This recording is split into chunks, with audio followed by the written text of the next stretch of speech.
Welcome to Research Business Daily Report, made possible by our exclusive community at patreon.com. Please visit patreon.com/RBDR if you are a regular viewer of our video series. I'm Bob Lederer.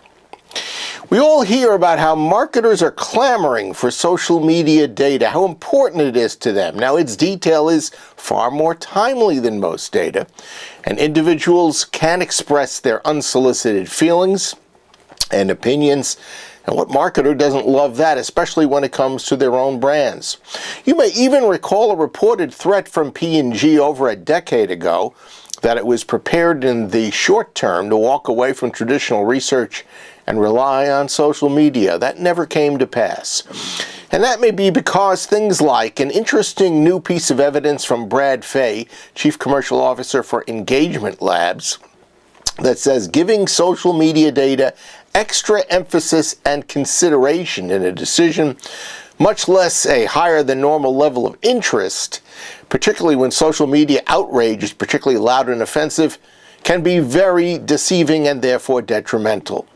In a mid-June blog for Media Post, Fay detailed Engagement Lab's 2018 analytics of online and offline conversations about several different political situations and concluded that both have equally large impacts, online and offline, on actual consumer purchases. Fay said in the study, 19% of consumer sales had been driven by these online and offline conversations. But, he said, when signals about a subject, and reminding you these were political situations, from online and offline conversations diverge, it's probably not advisable for a marketer to focus their attention on loud and biting social media no matter how strong it appears to be. Fay disclosed examinations in this study of three different situations. First, Dick's Sporting Goods, after it stopped selling assault-style rifles and high-ammunition magazines as the result of the Parkland, Florida high school shooting. Now, Dick's was subjected to boisterous NRA and gun owner attacks after that decision, and the chain CEO said he did expect a negative impact on sales. But 3 months after that investor warning, Dick's stock is now at its highest point in 10 months. And that is evidence that more positive offline conversations took place and therefore were equally and maybe even more than equally important. In a second examination, Publix, the Florida supermarket chain, was the subject of a student die-in, again from Parkland and other high school students, because the supermarket chain had made contributions to a pro-gun gubernatorial candidate. Social media attacked the students and Publix to some degree, and yet Publix's offline conversations actually lifted the company and kept it in very, very good stead with customers.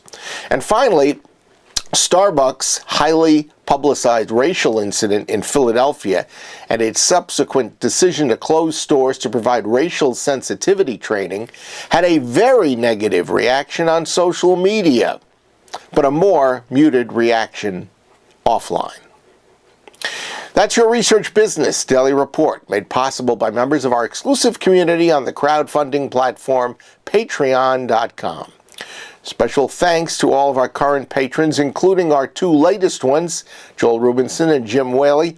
They and others have joined our group because they recognize that from Monday through Thursday every week, RBDR brings in our conversations very interesting news, insights, and commentary that they simply don't find anywhere else.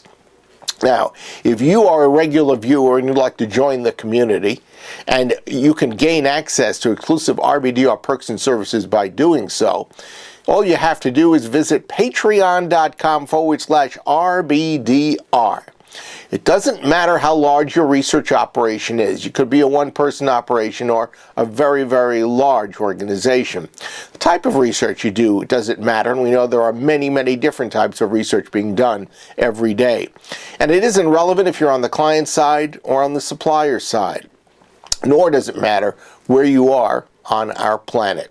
There are a lot of different reasons for an RBDR viewer to become a patron. We've heard several different ones from those that have signed on, and we'd love to hear what your reason is. And when you go to patreon.com/RBDR and become a patron yourself. Thanks very much for your consideration, and we hope that you'll be joining us soon. Have a great research day. We hope that this week is a profitable one and that you have a great upcoming weekend.